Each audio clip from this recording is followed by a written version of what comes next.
Hi guys, this is Nachole from Renursing EDU, and today we are going to talk about having standard operating procedures or SOPs in your business and why it's so important.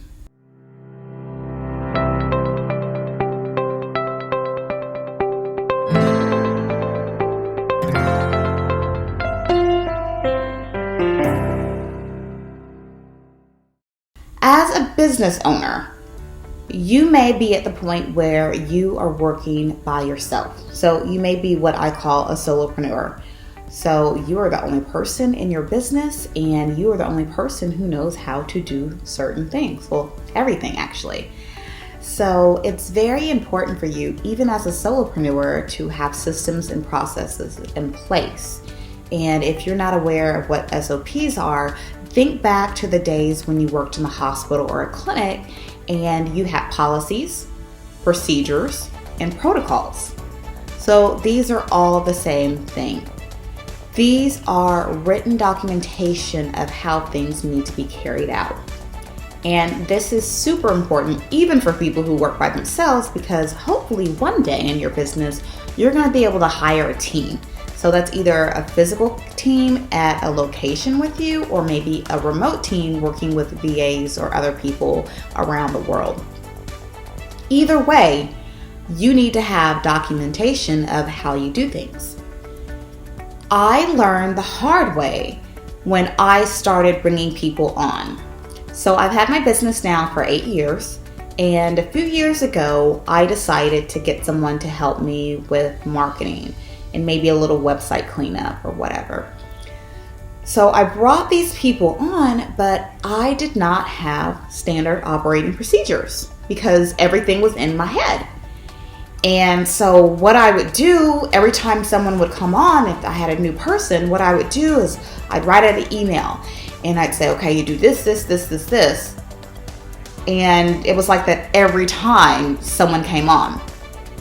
So SOPs not only help you train people to do things a certain way, it helps save time. Because think of all that time you're wasting if you're sending the same exact email or the same exact document. You're sending this all over to each and every person that is working with you. So one way of actually having everything organized is having something in like Google Drive. That's the way I organize my SOPs now. So I've become more organized over the years.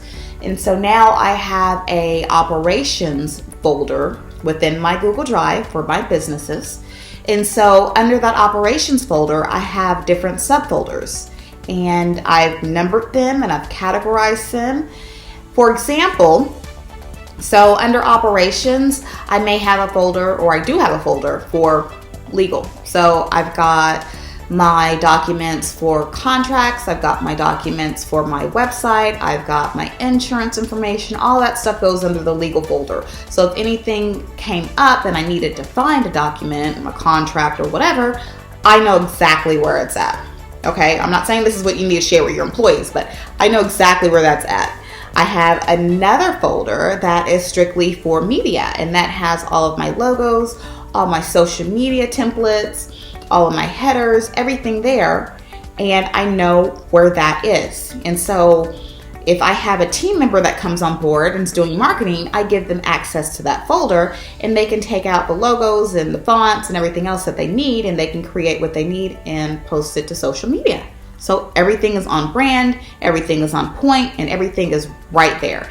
Had I not had this, and here I am in my head and I have all these different files in different places on the computer, what I would have to do is write an email and attach all these files and wait for this person to read the email and hope that they actually got the email, instead of just directing them and sharing the Google Drive folder with them. So I came across a question a couple days ago on Facebook, and there was a business owner who happened to be a nurse, and I believe she had a clinic, and she was like, well, she's super frustrated because she couldn't get her MAs to do something, and she didn't know what to do. And the first thing I said is like, do you have SOPs? And I explained what SOPs were, and she's like, well, they're not really things that need protocols per se. It's just them, checking the bathroom and what to do after a patient leaves a room. And I'm sitting here thinking in my head, yeah, those are all things that you need a SOP for. Even if you have an online business or a physical business, you need SOPs. And so, for instance, if she had SOPs in place and she had a document, and being in a physical location, if she had a document and had everything written out and had a folder and hands it to every new employee when they start, has them read it, has them sign off, then she has documentation there that things are supposed to be done in a certain way, and she can hold her employees to those standards now because they've read it and they've signed off that they've read and agreed to the terms. Simple. I just want to go over a couple of reasons why you should have SOPs in your business and why it's actually beneficial. So I've got them down here, okay? Okay, so you can maintain consistency across your brand. So this is very, very important. When you have a brand, you want consistency. So that means you want the same look, the same tone, the same font, everything going across the brand, like on all your social media channels. So you don't want your Twitter posts to look different from your Facebook posts. So if you have standard operating procedures like I do, and you put these colors and logos and fonts and everything in one folder, and you tell your team this is the only thing you can use on social media, then everything is going to be consistent and everything is going to look on brand. So you can also reduce errors and enhance productivity. When we went to nursing school, there was a way that they taught us how to do injections.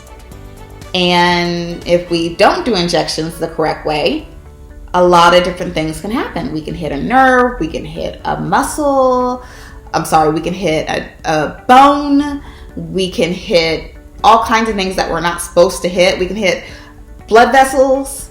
So we want to make sure that we're giving the correct vaccine, obviously with the correct syringe, the correct needle gauge, everything, in order to not have an adverse reaction to the actual injection. So this is the same thing with protocols. Whatever you're doing in business, you want to make sure there's not any error. So you're going to tell your MAs or whoever to follow things step by step. And if they miss a step, then things can go completely off, go awry. And you'll know immediately that something wasn't done correctly if you have SOPs in place. Enhancing productivity. Obviously, if you've got a set of rules and regulations and the way things are supposed to be done, people aren't going to veer off of that, or they shouldn't actually veer off of that, and things will get done in a more productive manner. Meet legal requirements. That's what I said. So you have to have this stuff documented. Establish a chain of command. It also reduces employee training time, like I mentioned earlier. And everyone is going to do their SOPs different depending on them. So like I said, the way I do mine is I put mine in Google Drive. Everything is individualized in different folders. I also do video training. So if I bring on a new assistant, I will make videos of something if it's a whole lot easier for me to make the video versus writing out something that has 20 steps. I'll record a video of myself on the computer doing whatever it is I need someone else to do so they can replicate it. And I also put that in the Google Drive folder so they can access that. Another thing is improved quality. I sell physical and digital products. With my physical products, I have a system in place. Unfortunately, this is something I can't farm out to anybody, but even still, this is still great. This is another example of why if you're just by yourself, you still need procedures. So it cuts down my time on when I receive big shipments from my supplier. So I know that I have X amount of notebooks in each box. I know that I have to do a quality check to make sure they're printed correctly. I know that I have to place stickers on them before I put them back in the box and ship them to Amazon. I know that I have to weigh the box to know exactly how much the box weighs, and I have to know exactly how many products are in each box when I send them to Amazon. So this does sound like a lot, but it's a whole lot easier for me because I've got the system down. So I've weighed the box once, and I have the weight of the box written down in my SOP folder under inventory. So I've weighed the box once, I know how many are in each box, I have the measurements of each box. So I have all these aspects that are needed for me to put into the Amazon side when I'm uploading things and shipping things to Amazon. So now when I get an inventory of 1,000 books from my supplier, it does not take me that long to do my inventory. It doesn't take me that long to count. It doesn't take me that long to get it all ready for Amazon, to ship it off. It doesn't take that long at all. But the first time I did it, my gosh, it was a mess. And then I didn't have a process. I didn't know what I was doing. And once I finally got a process, saved time, made everything more efficient.